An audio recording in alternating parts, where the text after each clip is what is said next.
Dans 80 à 90% des cas, les cours terminent entre la Bollinger supérieure et la Bollinger inférieure, entre les deux. Mais quand on a une clôture en dehors de la Bollinger inférieure, clairement en dessous, on a plus d'une chance sur deux d'avoir au moins une autre clôture en dessous de la Bollinger inférieure, comme ici, comme là, comme encore ici.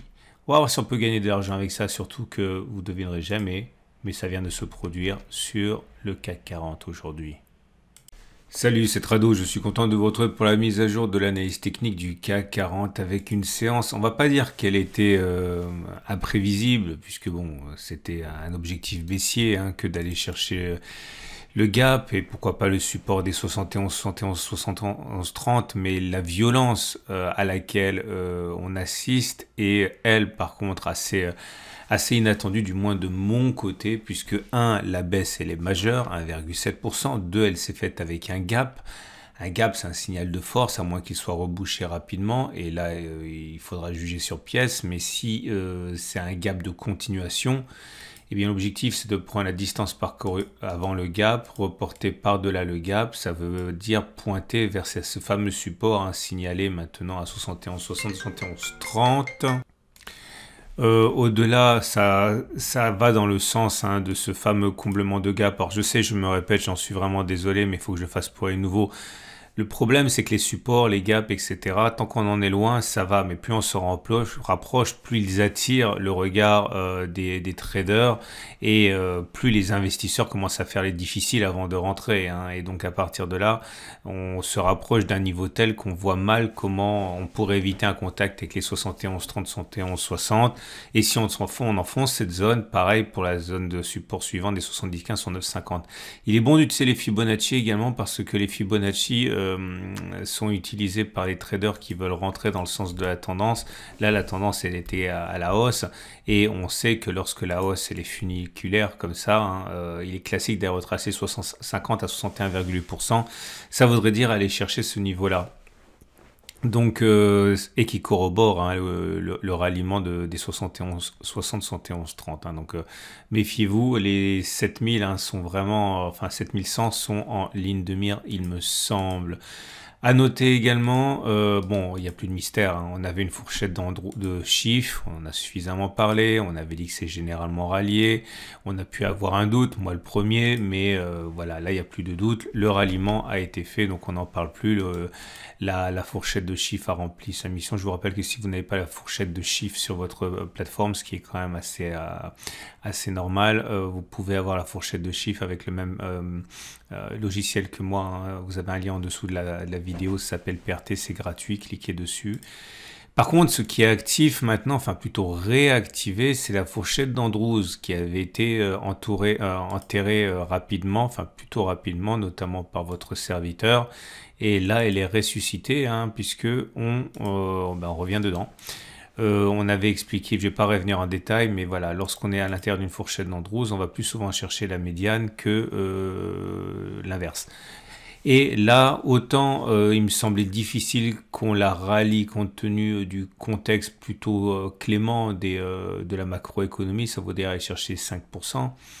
Autant maintenant qu'on revient à l'intérieur avec un contexte, regardez là c'est pareil, c'est 5,5, mais là le contexte est complètement différent puisque je vous rappelle que ce qui a entraîné le gros décrochage aujourd'hui, c'est les difficultés sur l'accord de la dette aux États-Unis, 2, l'inflation anglaise qui s'est révélée beaucoup plus importante que ce qu'on voulait croire et on se demande si finalement on n'est pas coincé avec l'inflation pendant plus longtemps qu'on pouvait l'espérer. 3, c'est les valeurs du luxe qui sont martyrisées actuellement et les valeurs du luxe, c'est ça qui a fait qu'on est monté comme ça verticalement lorsque ça fonctionnait bien et c'est ça qui risque de faire qu'on risque de descendre par l'ascenseur, par la fenêtre plutôt que par l'escalier.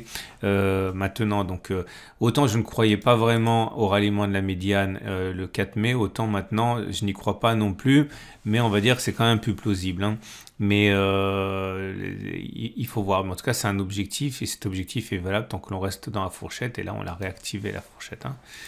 On a également tous les éléments techniques à constater. Pas de backtest aujourd'hui, il y a trop de choses à dire, et puis ce sont des choses que j'ai backtestées récemment. Donc la moyenne mobile à 7 périodes et la moyenne mobile à 20 périodes, malheureusement, sont en situation, j'avais mentionné ça hier, de faux croisement. Ok, le faux croisement, c'est-à-dire que la M7 est passée au-dessus de la M20, mais elle est repassée en dessous aujourd'hui. Donc ça s'appelle un faux croisement, en l'occurrence ici un faux croisement baissier. Et on a vu que c'était pas bon. On a fait 2 d'affilée, on l'a vu hier. Je ne l'ai pas backtesté parce que j'ai trop de choses à raconter aujourd'hui. Mais regardez, là, c'était... Je l'avais trouvé là, voilà, c'est ici. Premier faux croisement baissier là, vous voyez. La M7 qui passe au-dessus rapidement et puis repasse en dessous, boum. Et puis deuxième effet qui se coule, 3 séances après, reboom comme ça. Et bon, c'est beaucoup plus pernicieux qu'un croisement normal, hein, un faux croisement. Et là, ça veut dire qu'en gros, on était en tendance baissière, on y a cru à tort et là, ça replonge. Alors, la moyenne mobile à 50 périodes également, maintenant, elle est cassée. On est en dessous. Et donc, c'est que la tendance de fond n'est plus haussière. Elle est simplement neutre. Et heureusement, la moyenne mobile à 200 jours est toujours ascendante et on est au-dessus. Donc, ça veut dire que la tendance de long terme n'est pour l'instant pas remise en cause. Les plus observateurs ont noté qu'on avait un T1, c'est-à-dire une première clôture en dessous de la Bollinger inférieure. C'est pas bon. Généralement, mais ça fonctionne moins bien à la baisse qu'à la hausse. Quand on a un T1, il est plus fréquent d'avoir un T2, c'est-à-dire une deuxième clôture en dessous de la Bollinger, que d'avoir une réintégration des bandes de Bollinger. Hein. Donc attention, c'était vrai ici, c'était pas vrai là, et c'était vrai ici. Ok, c'était encore vrai là. Ok, mais voilà, c'est pas des nouvelles qui sont très très bonnes et c'est pour ça que au niveau de la gestion de mon trade, ça change quelque chose et on y reviendra plus tard. Donc plus d'une chance sur deux de clôturer en dessous de la Bollinger inférieure. Et également, c'est la Bérésina au niveau. Alors, là, par contre, les choses qui sont intéressantes, c'est de vous montrer en qui vous pouvez avoir confiance et en qui vous ne pouvez pas avoir confiance. Et en l'occurrence, c'est intéressant de voir que le super trend, lui, il n'a pas démérité du tout. Hein. On avait un signal statistique et quand le super trend casse à la baisse, il est beaucoup plus plausible que l'on ait une deuxième clôture en dessous de niveau de clôture de la bougie de signal que l'on casse le super trend à la hausse. Ben voilà, ça a pris un peu de temps. Ceux qui ont cru à la statistique, et encore une fois, il ne s'agit pas de se pavaner, hein. J'en faisais pas partie, hein. Mais en tout cas, si vous avez cru à la statistique et que vous avez profité de la remontée ici pour spéculer à la baisse, vous avez eu une excellente idée puisque le ratio gain-risque est parfait. Donc ça, c'est bon. Le super trend, donc le SAR, c'est un peu différent puisque le SAR a été cassé à la baisse ici. Ok, mais lui il avait cassé son SAR à la hausse et on sait que lorsque le SAR est cassé à la hausse, normalement on a une bougie supplémentaire au-dessus au moins et ça a été fait. Donc voilà, c'était compatible avec ce qu'on pouvait espérer. À noter également et enfin que les PRT bands repassent en dessous de l'enveloppe verte et ça aussi c'est un signal qui est assez lourd.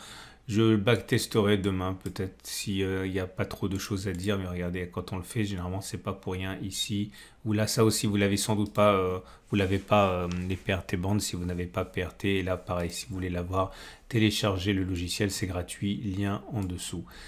Et pour terminer, on a également l'Ishimoku. Alors, au niveau des indicateurs techniques, c'est... Là, j'avais signalé hier le MACD, j'avais dit plus fort que le croisement baissier MACD. Il y a le non-croisement MACD, vous voyez. J'avais averti que ça pouvait être assez dévastateur. No comment, avec le stochastique qui passe en dessous de 0. Qu'est-ce qu'on a d'autre? On a l'osum oscillateur. Enfin bon, bref, on a plein de choses qui basculent. C'est baissier maintenant. Hein, beaucoup de choses sont devenues baissières. J'avais expliqué qu'on avait un premier objectif, c'était d'aller combler le gap. Là, vous remarquez qu'on a touché le gap, mais on ne l'a pas comblé. Hein. Donc, et l'Ishimoku est neutre, puisque maintenant on est dans le nuage. Donc la tendance baissière, la tendance de fond est neutre, la tendance générale est baissière, la tendance immédiate est baissière. Donc c'est globalement baissier, mais dégradation subite. Ce qui nous amène donc au trade du jour. Alors, je me suis réservé suffisamment de temps pour en parler pas mal parce que c'est important. Mon travail est essentiellement un but pédagogique. Donc, tout d'abord, je vais vous montrer où j'en suis moi. Okay. J'étais rentré à l'achat au regard du refus de médiane, de la fourchette d'Andrews. Ok, on va pas y revenir. Et j'avais dit, bon, bah, compte tenu de ça, plus de la rune, plus du machin, plus de plein de choses, normalement, ça devrait monter à présent. J'aurais dû me méfier un petit peu de la tâche que consistait un ralliement de la demi-droite 1-3, parce que c'était vraiment ambitieux. J'y ai pas prêté suffisamment d'attention, mais c'est pas grave. En tout cas, ça a invalidé. Et j'avais expliqué que j'entrais un demi-risque ici. Alors, c'est quoi un demi-risque? Un risque, pour moi, c'est 0,5% de mon capital. Ok, donc quand je prends un trade, je ne perds jamais plus que 0,5% de mon capital en théorie, sauf accident. Et là, j'avais pris un demi-risque. Pourquoi j'avais pris un demi-risque? Parce que j'avais quand même des petits doutes et j'avais dit, bon, je vais mettre un stop de protection ici, je rentre un demi-risque seulement et je rentrerai mon deuxième demi-risque si on va chercher cette zone-là de support. Et c'est pour ça que si je laisse tomber mon short, mon trade jusqu'à là, j'aurais perdu un demi-risque. Et si je rachète maintenant, comme j'avais prévu de les faire dans cette zone-là, ok, je ne l'ai pas fait, mais si j'achète et que cette deuxième position arrive là, je perdrai aussi un demi-risque. Donc en tout, j'aurais perdu un risque entier, c'est-à-dire 0,5% de mon capital. Mais étant donné qu'entre-temps, la violence de la baisse est telle, avec des signaux très... Ah oui, j'ai oublié, parce que forcément... Alors là, vous comprenez pourquoi j'adore le three line break, hein, parce que le three line break, il s'est joué de tous ces avertissements aussi. Regardez, je l'ai dit, je le répète, on avait 3 blocs rouges et j'avais dit qu'on était toujours dans un régime baissier. Voilà, 4e bloc rouge. Et c'est pour ça que j'adore le three line break. Hein. Là, pareil, votre plateforme ne l'a peut-être pas, mais utilisez PRT et vous l'aurez.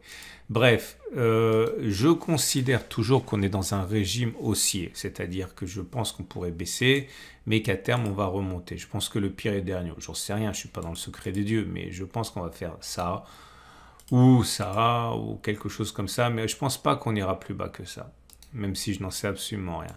Mais alors que j'avais prévu d'acheter, je le répète, dans cette zone-là, je vais attendre un petit peu parce qu'on risque d'aller chercher également cette zone-là. Alors au niveau de la gestion du stop, c'est important et je sais que ce n'est pas amusant pour vous, mais si vous voulez survivre sur les marchés, croyez-moi, ne négligez pas ça. Donc, si à l'origine, si je laissais mon trade arriver là, je perdais donc un demi-risque, 0,25% de mon capital. Comme ça risque d'être plus violent que prévu, je vais déplacer mon stop de protection, je vais le mettre à peu près par là. Ok. Et si on y va, j'aurais perdu un risque entier, donc 0,5% de capital, alors que j'avais qu'une demi-position parce que je m'autorise une perte plus importante. Ce que j'espère, okay, c'est qu'on va descendre, on va à un moment rebondir, et au moment où on va rebondir, soit là, soit là, soit là même, j'en sais rien, j'achèterai ce que je peux encore me permettre d'acheter tout en sachant que la deuxième position plus la première position ne doivent pas me coûter 0,5% de mon capital, donc on verra. Mais je ne veux pas précipiter les choses parce que là on est rentré dans un cycle un peu exacerbé de la baisse et tout est possible, donc je ne veux pas rentrer maintenant, il risque d'y avoir des exagérations, donc je reste fidèle à l'esprit de mon trade qui est que je veux renforcer pour m'exposer entièrement donc un risque et pas plus par contre. Hein. Et si jamais ça ne se passe pas comme prévu et qu'on est dans un vortex et qu'on s'enfonce et qu'on ne rebondit pas et qu'on arrive là, j'aurais perdu un demi-risque comme j'ai prévu, donc 0,5% de mon capital, c'est comme ça, c'est la vie. Mais je ne crois pas que ça va se passer comme ça. On verra. Mais en tout cas, je ne renforcerai pas sur les 71-60, etc., comme j'avais prévu originellement de le faire, ni en cas de comblement du gap, comme j'avais également à un moment prévu de le faire. Pour un moment, je ne renforce pas. On verra. Okay. Quant à vous, si vous êtes haussier, vous avez compris, hein, soit vous faites comme moi, mais faut pas faire comme moi. Moi, je fais ce que je fais pour vous montrer comment je travaille, mais ça n'a jamais été mon objectif de vous dire quoi faire, hein. C'est pas mon boulot, il y a des gens qui le font très bien. Maintenant, si vous voulez spéculer à la baisse, eh bien, j'ai envie de dire, mais c'est toujours pareil, hein, maintenant c'est trop tard. C'était ceux qui jouaient le super trend avaient une super occasion de le faire, on l'a vu. Maintenant, c'est déjà tard parce que vous êtes sur des zones de support. Si vous voulez si vous voulez trader à la baisse, le meilleur scénario que vous ayez, sans doute, c'est jouer le gap. Donc, viser quelque chose avec un stop de protection en cas de comblement du gap, en faisant le pari qu'il s'agit d'un gap violent de continuation baissière. Mais si on mettait un stop de protection là actuellement à 1,9, il faut viser au moins 1,9 pour que ce soit rentable. Et le problème, c'est que vous avez des meutes d'acheteurs un petit peu partout, sur le gap, sur le 71, sur le 60-30, sur les Fibonacci aussi. Hein, vous avez des acheteurs, notamment ceux qui vont acheter à 50%, ceux qui vont acheter à 61,%. Donc voilà, c'est avant qu'il fallait entrer. Maintenant, c'est déjà trop tard, quoi, j'ai envie de dire. Mais vous pouvez toujours le faire. Hein, vous pouvez toujours le faire. Je ne sais pas ce qui va se passer, personne ne le sait. Voilà, je suis désolé, pas de backtest, mais ce que j'ai dit aujourd'hui, je pense que c'est un petit peu plus important. J'espère que vous comprenez ce que je fais, j'espère que je ne vous embrouille pas, j'espère que vous prenez du plaisir à analyser ce qui se passe parce que c'est avant tout un grand plaisir que de le faire. Je vous rappelle donc, puisque ça a été la ligne conductrice de cette vidéo, que si vous voulez avoir la même plateforme efficace que moi, vous pouvez ouvrir un compte avec PRT.